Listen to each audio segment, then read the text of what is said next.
First, place the deadbolt into the hole, making sure the screw hole is positioned at the bottom.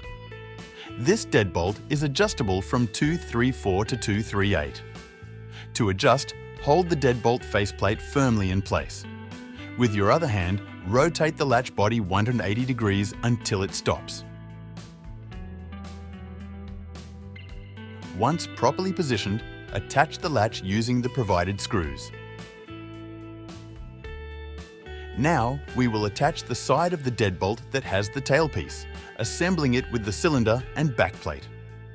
Ensure the tailpiece is horizontal, then insert it into the latch crank. Adjust the pieces if necessary. Now we will attach the interior piece, aligning it with the exterior components. Partially fasten the screws to hold everything in place, allowing room for final adjustments. Once everything is properly aligned, fully tighten the screws to secure the lock. Lastly, test the mechanism to ensure smooth operation, and that's it. Your deadbolt is now installed.